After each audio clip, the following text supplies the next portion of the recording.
ನನಗೀಗ ನಾನು 14 batch Karnataka cadre ಇದ್ದೀನಿ. ಸೊ 10 ವರ್ಷ ಆಗಿದೆ ನನಗೆ.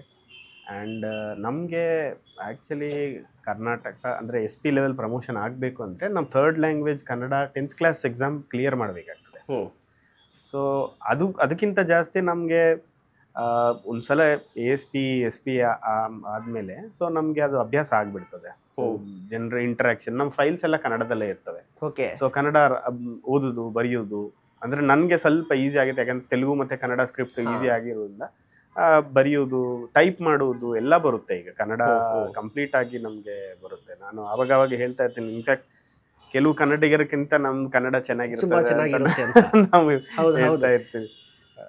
ಮತ್ತೆ ನಾನು ನಿಮ್ಮ ವಿಡಿಯೋಸ್ ಅನ್ನು ನೋಡುವ ಸಂದರ್ಭದಲ್ಲಿ ತೆಲುಗಲ್ಲಿ ಒಂದಿಷ್ಟು ವಿಡಿಯೋಸ್ ಮಾಡಿದ್ದೀರಿ ನೀವು, ಅಂದ್ರೆ ನೀವು ಇಂಟರ್ವ್ಯೂಸ್ ಅಲ್ಲಿ ಕೂಡ ಅಲ್ಲಿ ತೆಲುಗಿಗಿಂತ ಕನ್ನಡ ತುಂಬಾ ಚೆನ್ನಾಗಿ ಬಳಕೆ ಮಾಡ್ತಿದ್ರಿ ನೀವು. ಹೌದು, ಆಕ್ಚುಲಿ ಏನಾಗಿದೆ ಅಂದ್ರೆ ತೆಲುಗು ಯಾವಾಗ್ಲೂ ನಾನೊಂದು ಪಬ್ಲಿಕ್ ಸ್ಪೀಚ್ ಯಾವಾಗ್ಲೂ ಕೊಟ್ಟಿಲ್ಲ, ಭಾಷಣ ಕೊಟ್ಟಿಲ್ಲ.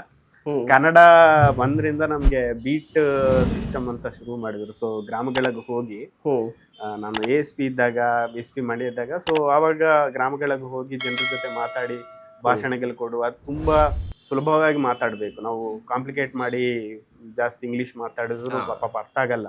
ಸೊ ಅದಕ್ಕೆ ನಮ್ಗೆ ಅದು ಒಂದು ಅಭ್ಯಾಸ ಆಗ್ಬಿಟ್ಟಿದೆ. ಸೊ ನನಗೆ ಪಬ್ಲಿಕ್ ಸ್ಪೀಕಿಂಗ್ ಕನ್ನಡದಲ್ಲೇ ಚೆನ್ನಾಗಿ ಬರುತ್ತೆ, ಭಾಷಣ ಕೊಡ್ಬೇಕಂದ್ರೆ ಕನ್ನಡದಲ್ಲೇ ಚೆನ್ನಾಗಿದೆ, ತೆಲುಗಿಗಿಂತ ಕನ್ನಡನೇ ಬರುತ್ತೆ. ಈಗ ಮಾತುಗಳಲ್ಲಿ ಕೂಡ ಆಕ್ಚುಲಿ ನಾನು ತೆಲುಗು ಮಾತಾಡುವಾಗ ಕೂಡ ಕನ್ನಡ ಪದಗಳೇ ಬರ್ತಾ ಇದೆ. ಸೊ ಕಂಪ್ಲೀಟ್ ಆಗಿ ಕನ್ನಡಿಗರಾಗಿದ್ದೀರಾ ಈಗ ಅಂತ ಹೇಳ್ಬೋದು. 10 ವರ್ಷ ನನ್ನ ಕ್ಯಾಡರ್ ಯಾವಾಗ ಕನ್ನಡ ಆವಾಗಲೇ ಕನ್ನಡ.